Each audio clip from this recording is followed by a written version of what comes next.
Good evening everyone, मेरा नाम Simon Ali मैं और आज मैं एक और वीडियो लेके आपके पास आया हूँ।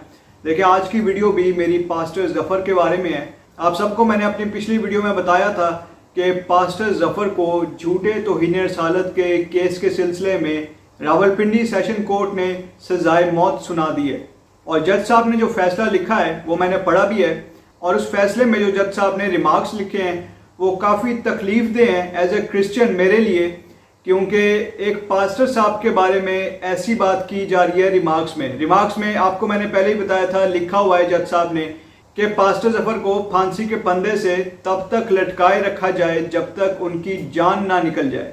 अब देखें कितनी तकलीफदेह बात है। ये बात हमारे एक पास्टर साहब के बारे में हो रही है जिनका कहा जाता है कि उनके मुंह में कलाम है, उनके बारे में ये बात की जा रही है। तो ये काफ़ी तकलीफदेह बात है हम सब के लिए।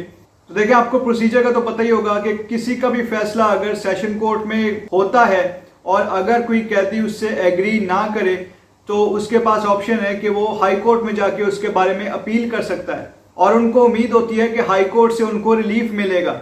लेकिन यहाँ पे तो उल्टा हो गया। पास्टर जफ़र साहब को सेशन कोर्ट ने 25 साल यानी उम्र कैद की सजा दी थी, और इसकी अपील करने के लिए पास्टर जफ़र हाई कोर्ट की तरफ गए और हाई कोर्ट ने उस 25 साल की उम्र कैद को तब्दील करके सजाए मौत बना दिया। और हाई कोर्ट के जस्टिस साहब जस्टिस अब्दुल अजीज ने अपने फैसले में ये रिमार्क्स लिखे कि सेशन कोर्ट ने तो पास्टर जफ़र को बहुत कम सजा दी है, इनकी सजा तो सजाए मौत बनती है।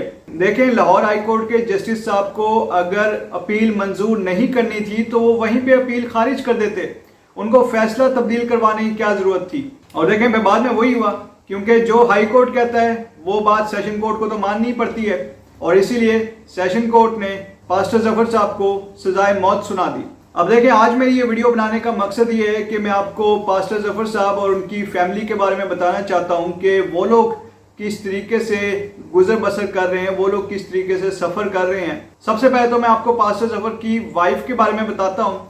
ये आपको मैं अभी एक वीडियो दिखाने लगा हूँ, ये पास्टर जफ़र की वाइफ हैं, और आप देख सकते हैं कि ये काफ़ी बुजुर्ग खातून है। और पहले आप वीडियो देख लें, फिर इसके बारे में और बात करते हैं। भट्टी का जेल में बहुत बुरा हाल है। उसको शुगर भी है, ऑपरेशन का कहते हैं, उसकी आंखों में का कहते हैं कि मोतिया आ गया, तो वो जेल वाले कहते हैं कि इसका ऑपरेशन होगा, और उसके कान और एक जगह भी उसको सुनी नहीं जाती। मेरी तबीयत नहीं सही, मेरी तबीयत भी खराब है। मैं जब बहुत बैड पेशेंट हो जाता है मैं बहुत परेशान हूँ।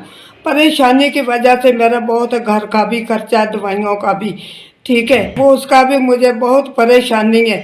तो मैं सेहत मेरी भी नहीं सही, मैं भी बीमार रहती हूँ। भट्टी बेगुनाह है, ठीक है, वो बेकसूर है, तो इस केस में उसको फंसाया गया, ठीक है। इसलिए कि मैं सबके लिए आगे दरख्वास्त करती हूँ कि इसके लिए सब दुआ करो कि भट्टी साहब की रिहाई हो जाए, और मैं भी बहुत मरने से पहले दुआ करती हूँ कि भट्टी साहब अपने घर आ जाए।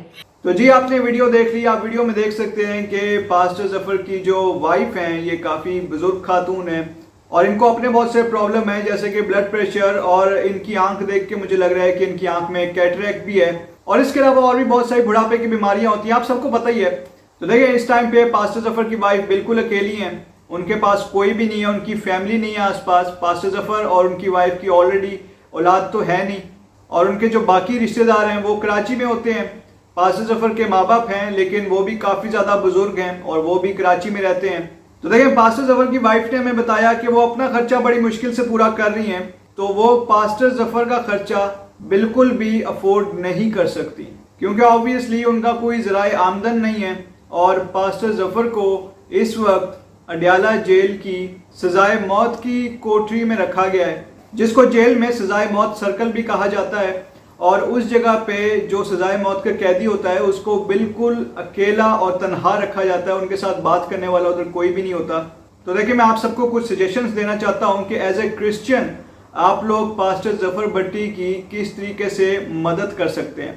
फर्स्ट ऑफ ऑल तो आप लोग पास्टर जफ़र को ख़त लिख सकते हैं। मैं आपको एड्रेस अभी दिखा देता हूँ, इधर स्क्रीन पे लिखा हुआ है, आप इसको नोट कर लें। पास्टर जफ़र को आप ख़त लिख सकते हैं। आपको मैंने पहले ही बताया कि पास्टर जफ़र बिल्कुल अकेले हैं, तो अगर आपकी तरफ से उनको ख़त जाएगा तो वो उस खत को देख के काफ़ी इंकरेज होंगे, काफ़ी खुश होंगे। तो देखिए, आप उनको खत ज़रूर लिख सकते हैं और आप दुनिया के किसी भी कोने में हों, आप इस एड्रेस को फॉलो करके पास्टर जफर को ज़रूर खत लिख सकते हैं। तो देखिए, आप दूसरी सजेशन ये है कि अगर आप लोग रावलपिंडी या इस्लामाबाद में रहते हैं तो आप लोग पास्टर जफर को मिलने के लिए अडियाला जेल जा सकते हैं। हर थर्सडे को मुलाकात होती है। आपको तकरीबन सुबह 9 बजे उस जगह पहुंचना पड़ेगा ताकि आपकी उनसे मुलाकात हो सके। थर्ड सजेशन ये है कि अडियाला जेल जाके आप पास्टर जफर को रोज़मर्रा ज़रूरियात की कुछ चीज़ें दे सकते हैं, जैसे कि टूथब्रश, टूथपेस्ट, कपड़े, जूते, शेविंग का सामान, डिटर्जेंट पाउडर, साबुन और इस तरह की और भी चीज़ें आप उनको ज़रूर दे सकते हैं। साथ ही साथ अगर आप चाहें तो आप उनको खाना भी दे सकते हैं। और इस सब का एक प्रोसीजर होता है। आप उधर जब पहुंचेंगे तो आपको जेल स्टाफ सारा समझा देगा कि आपने किस तरीके से चीज़ें उनको पहुंचानी है और किस तरीके से ये खाना आपने उनको पहुंचाना है। तो आप उधर जब जाएंगे तो जेल स्टाफ आपको सारा कुछ समझा देगा।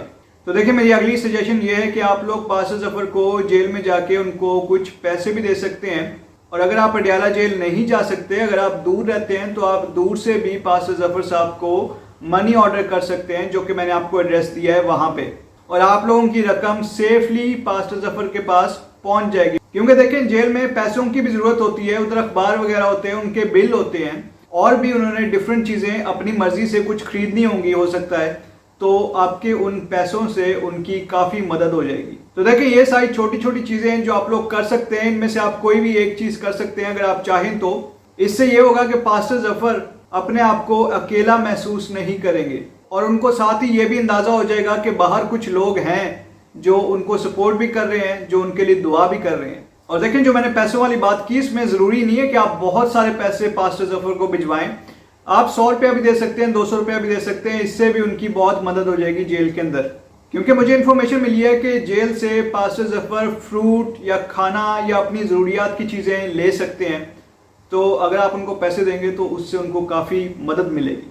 और देखिए, अगर आप लोगों में से कोई पास्टर जफर की वाइफ की मदद भी करना चाहते हैं, जैसे कि मैंने आपको वीडियो में भी दिखाया कि पास्टर जफर की वाइफ काफ़ी बुजुर्ग हैं और वो इस टाइम पे काम नहीं कर सकती, तो अगर आप लोग चाहते हैं कि आप उनकी मदद करें तो आप उनकी मदद ज़रूर कर सकते हैं। रावलपिंडी में वो रहती हैं और आप किसी से भी उनका एड्रेस ले सकते हैं। और अगर आपको एड्रेस नहीं मिलता तो आप पास्टर जफर साहब से जेल में जाके उनसे आप एड्रेस ज़रूर ले सकते हैं। तो देखें, पास्टर जफर की वाइफ का एड्रेस मैं इधर इसलिए नहीं दे रहा क्योंकि फिर कुछ लोग समझेंगे कि शायद मुझे कोई लालच है या कुछ ऐसा। तो देखिए, मैं तो पाकिस्तान में भी नहीं रहता, तो मुझे तो इसमें कोई भी नहीं है। मैं तो सिर्फ ये चाहता हूँ कि पास्टर जफर की वाइफ की कोई मदद हो जाए। और आप लोग अगर चाहें, अगर आप लोग उनके करीब रहते हैं तो आप लोग ज़रूर इनकी मदद कर सकते हैं। तो देखिए, हमें पास्टर जफर को, उनकी वाइफ को ये एहसास दिलाना है कि तमाम क्रिश्चियन कौम उनके साथ खड़ी है और हम हर हाल में उनको सपोर्ट कर रहे हैं। और ऑब्वियसली मैं भी पास्टर जफर और उनकी वाइफ के साथ वैसे ही खड़ा हूँ जैसे आप लोग उनके साथ खड़े हैं। तो देखिए, अब मैं अपनी वीडियो को यहीं पे एंड करता हूँ। आप सबसे रिक्वेस्ट है कि आप इस वीडियो को ज़्यादा से ज़्यादा लोगों के साथ शेयर कीजिए और हमारी इस वीडियो को आप लाइक भी ज़रूर कीजिए। देखिए, आप शेयर करेंगे तो बहुत सारे और लोगों को इस बारे में इंफॉर्मेशन मिलेगी। तो इसलिए मेरा फोकस ये है कि आप लोग इस वीडियो को ज़्यादा से ज़्यादा लोगों के साथ शेयर कीजिए। और साथ ही हमारा जो चैनल है जिसका नाम पीस वर्ल्ड वाइड है, आप उसको ज़रूर सब्सक्राइब कीजिए और बेल आइकन को भी ज़रूर क्लिक कीजिए। Thank you so much and God bless you all.